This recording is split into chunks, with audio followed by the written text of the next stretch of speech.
Hello everyone and welcome back to That Adventure Life. If it's your first time here, I'm Dustin. And I'm V. And sledding is a big deal here at White Sands National Park. And we brought our own. If you don't have your own, you can actually purchase them here at the gift shop. When we were there, they were on sale, but I think the used one was $19.99 and then the new ones are $24.99. Yeah, and I think if you buy one, or I guess it would be more technically rent one, you can turn it in at the end of your visit and get, like, what was it, $5 back, I believe? If I'm wrong, I'll put it right here. Yeah, so we're super excited because we did a lot of sledding when we were in Death Valley National Park, but this is nowhere compared to this. We found this picnic area. Dustin, do you like it? It's cool. It does look good, and there's a lot of, as you can see, there's some pretty smooth sand right there. Should be good for some maximum speed.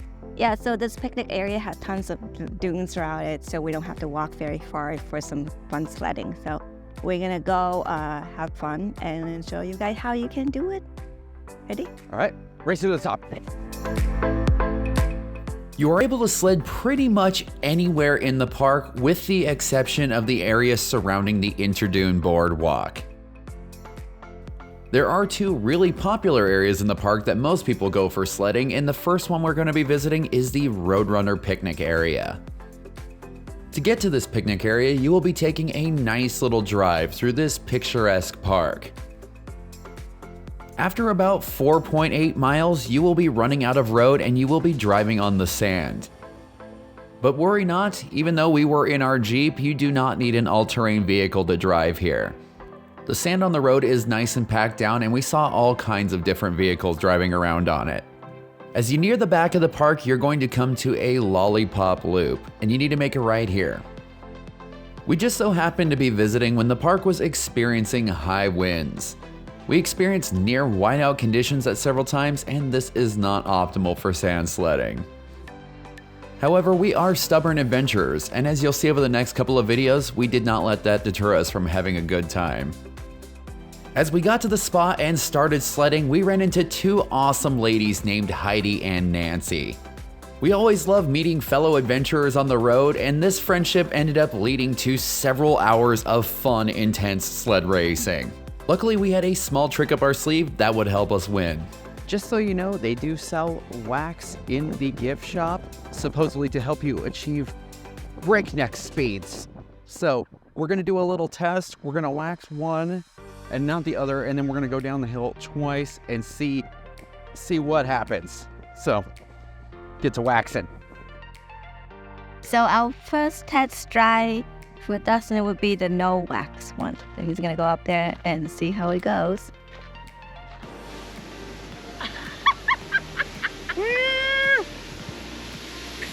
Think we need wax. This is the wax versions. Are you excited? Just a light coat. Might need to melt the wax a little bit more just to really get it good on there, but I'm ready to go. Okay, yeah. Crap. Oh, damn it. Ah. Wax worked. Wax worked. How was it? Definitely faster. There was a little bit of an incident. There was a crash. All parties involved walked away though, so you know, we'll live to slide another day. I think it survived. And just so we don't get accused of cheating, just know that we did share the wax with Heidi and Nancy, so the competition was fair. The sand here is much different than your run-of-the-mill beach sand. It's made of gypsum and it doesn't contain silica. Because of this, the sand has great water retention and it will be cool to the touch regardless of how hot it is outside.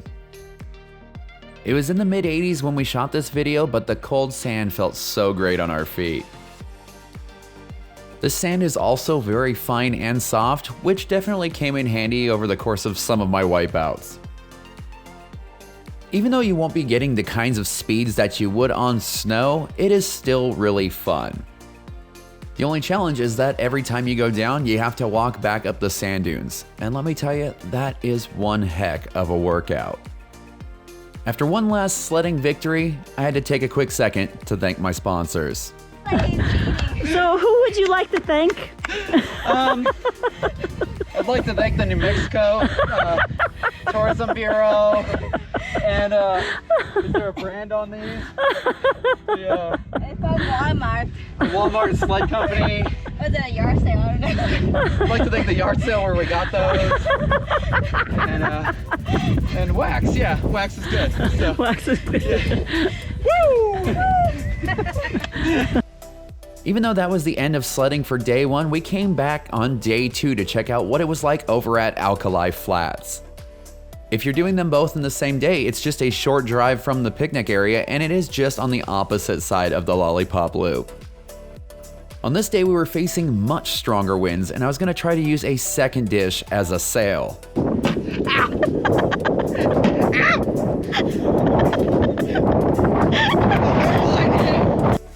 After several failed attempts and some bruised ankles, I finally got it going, and it actually worked. The dunes at Alkali Flats do seem to be quite a bit taller, and you have a greater selection to choose from.